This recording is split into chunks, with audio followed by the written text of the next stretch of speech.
really excited about that move. So how long you gonna be over there? For about a week. About a week. Yeah, we're gonna get over there, do some networking and do some more shows. Get over there and make it happen. Really make it happen. Now you're not footing the trip. You're not footing the expenses, are you?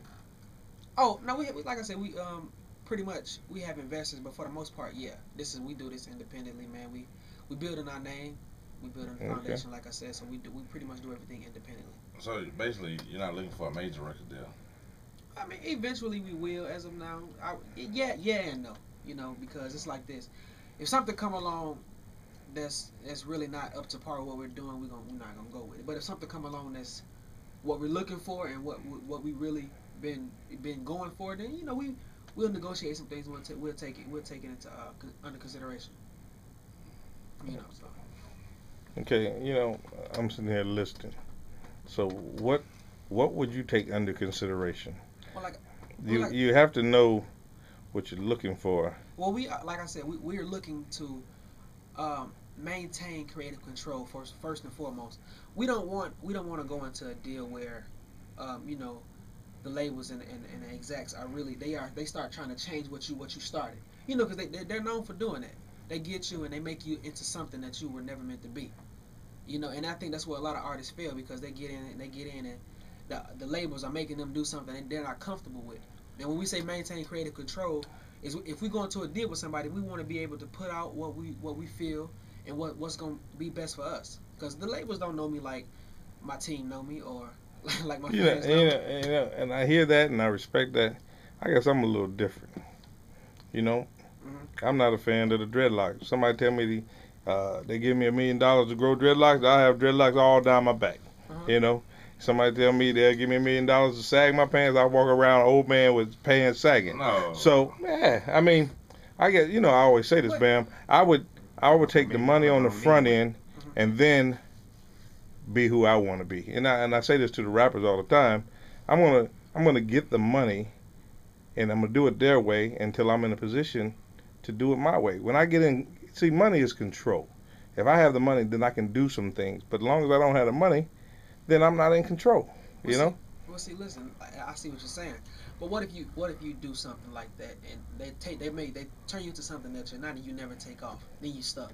Well, if they give me the money up front, But then I don't care I because I mean, can always start over again. If I million got there dollars, once, I can get back to that point. that's And right. I mean, it is what it is. I mean, if I don't have anything and I keep looking for this perfect deal, and people tell me this all the time, I'm looking for this perfect wife that doesn't exist, Hmm. and that's probably why I don't have one because I'm looking for perfect. If I take something that that has potential, then that potential I can grow that potential. Right. You know what I mean? Versus looking for Free liquor that perfect. that perfect Really, yeah. deal. Like Ramon said, we're really not looking for perfect, man. It's not about the money. It's about longevity and being able to start something and keep going from 10 years from now. You just take anything, you can be done in 6 months. Yeah, I agree with that. You know? But if you can never take off if you don't take something too. Yeah, you're right. You're right. But we're being careful. We don't want to take the wrong thing. Yeah, That's pretty much what we're going at. It's not so much as you know not just being stuck up and not taking anything. We just don't want to take the wrong thing. And I'm a end up in a fan. bind. Trust me, I'm a fan. But another thing that Bam and I backed off of, what we were doing is this Atlanta market is so oversaturated with performers, Uh-huh. and somehow I lost touch with my LA connection because I was actually trying to send because we come in contact with a lot of artists, and I was sending stuff to the West Coast and trying to come around instead of trying. See, Atlanta is a small hole with millions of people trying to get through it. You know what I mean? Right. Now you got to find a different avenue, and going to London is definitely a different avenue, but it's just too much for these producers or whatever you call it to sort through. You know, Exactly. you might say it's too much competition. I don't really think it's too much competition. It's just too much I got to sort through to get there. You know? And that's the thing about it. We wanna create something that they'll go to first. They'll overlook everything, but if we create something that's different and a different sound and something that's quote unquote gimmicky and make people want to listen and make people want to gravitate towards it, then that's what we're gonna do. If it takes a year, 2 years, 3 years, then that's what it's gonna take because we want to make sure everything is right. make sure everything is polished the way it's supposed to be polished. But I think if you build up your fan base, and you're liable to get any deal you want. Yeah, Right. that's what we're doing. Yeah. You know, and that's what we're doing. Because listen, the more you take to a label, is the more they'll give you. The more control you have. right, I've heard that. But I also think this.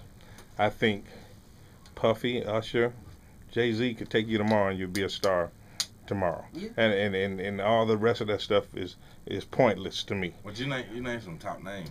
Right, but I mean that's to me that's I what it's would going go to take. for If that. you get in front of those guys, and that's going to be your benchmark from far as I'm concerned, because they can make you a star tomorrow. You don't even have to be 'Cause great. Basically, you know they for real. You know they for real. Absolutely, Exactly. and They ain't that's gonna the mess other around. part of Yeah. Atlanta too.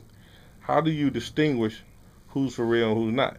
Because people come at us with shady deals every day. All the time. And you know we're no fools. I We mean, don't just understand. I know, I understand, Man. because we don't know nothing, we don't have nothing. We listen to these, just crazy schemes. If you can pull it off, why don't you pull it off yourself? What Exactly. you need me for? Right.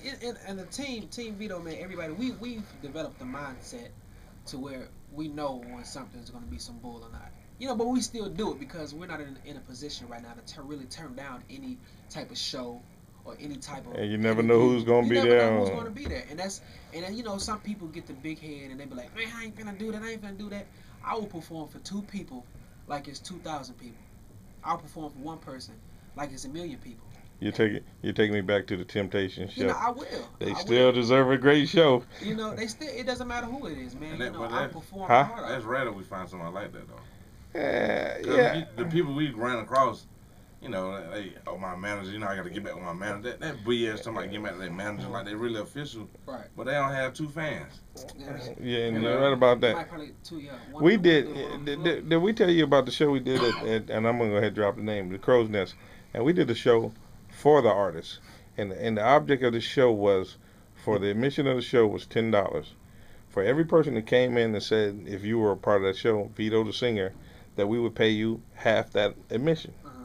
The most money we paid out was $35, and we had a roster of about 15 artists. Right. And if you don't have a fan base locally, Yeah. you don't have a fan base If you- nationally.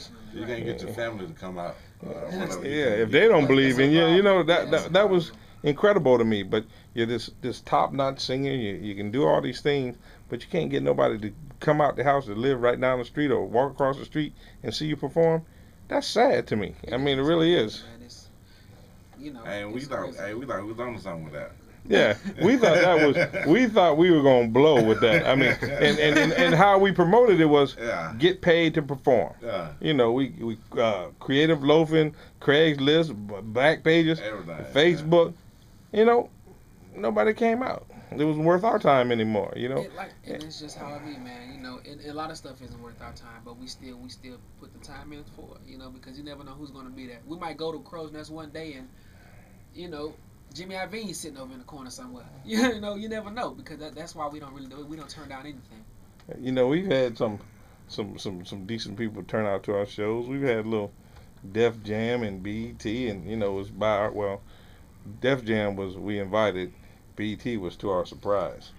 But you know, and as a matter of fact, this Saturday, and I can't confirm this, but I think CeeLo is supposed to be, or his daughter or somebody's supposed to be on the stage that we're next to. You need to come up to that stage. Okay, yeah, we'll definitely. Apex Museum. The Hot Seat Urban Media will be at the Apex Museum Saturday and Sunday, October 1st and 2nd. You'll see our tent.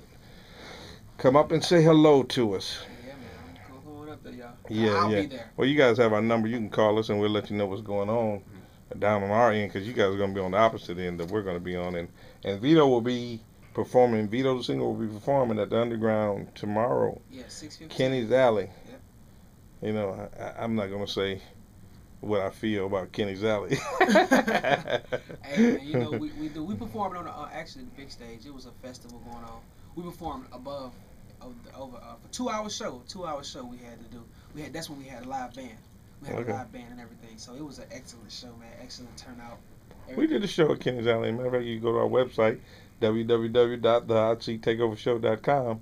You can see some of our previous shows, our gallery of pictures, and you know we've done some things, and Matter of fact, last week we had America's Got Talent Superstars, the Shabazz Boys, on the show, and you can go see that show in its entirety on our website.